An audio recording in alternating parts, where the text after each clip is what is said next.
শেখ হাসিনা গণহত্যা করেই শান্তি পাননি, তিনি নির্মম নৃশংস সমস্ত অর্ডার দিয়েই ক্ষান্ত হননি।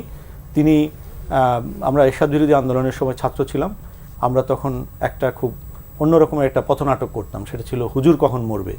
একটা হুজুর গ্রামে নানা রকমের বিশৃঙ্খলা নৈরাজ্য তৈরি করত, তিনি তার ধর্মের আড়ালে তিনি তার অপকর্মগুলোকে করতেন। আসলে আমরা এরশাদকে মিন করেই করেছি এবং পুলিশের জন্য আমাদেরকে যথেষ্ট কয়েকবার পিটিয়েছে আর কি, কিন্তু আমরা কিন্তু হুজুর কখন মরবে বন্ধ করি নাই ঢাকা কলেজে আমরা যারা একটু এই ধরনের কাজের সঙ্গে যুক্ত ছিলাম। তো আমি সে কারণে বলবো যে তিনি যেখানেই যান না কেন তিনি একই কাজ করে যাবেন, তিনি হত্যায় উস্কানি দিবেন। সেখান থেকেই তিনি বলছেন কিভাবে হত্যা করা হবে, এবং তিনি যা কর্মীদের বলছেন শুধু বললে হবে না, করে দেখাও।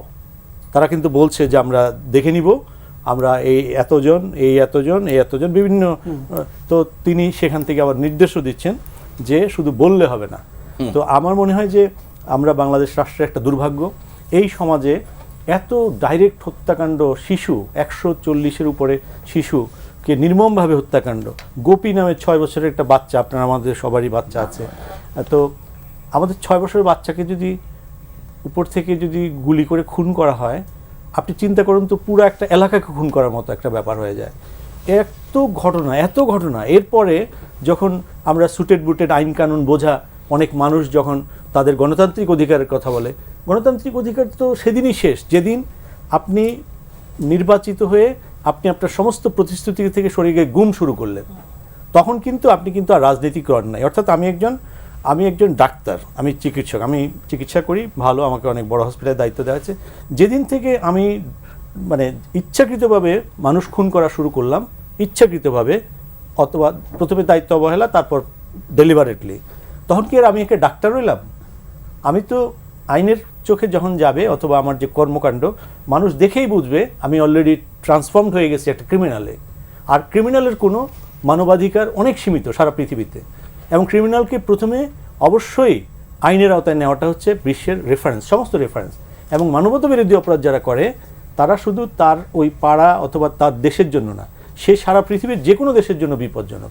এগুলো 80-90 বছর আগে সেটেল হয়ে গেছে, এবং ওই সেটেল বিষয় নিয়ে এই শহরে কিছু শিক্ষিত তথাকথিত শিক্ষিত মানুষ, কেউ যদি আওয়ামী লীগ অথবা শেখ সাহেবকে পছন্দ করেন সে করতেই পারেন, তার রাজনৈতিক অধিকার আছে, তার সব কিছু অধিকার আছে, কিন্তু একটা খুনি গেস্টাপোকে পক্ষে কথা বলে উৎপাদন, তাহলে ওই শিশুটির হত্যাকে তার বলতে হবে যে শেখ হাসিনা ওই হত্যাকাণ্ডটি সঠিকভাবে করেছে, এবং তিনি যে 1,500-কে হত্যা করেছেন, গুম করেছেন হাজার হাজার, না এনাফ নয়, আমাদের আরও খুন করতে হবে। তাইলে ওরকম একটা পার্টি করুন, ওরকম একটা পার্টি পৃথিবীর কেউ স্বীকৃতি দেয় কিনা দেখুন।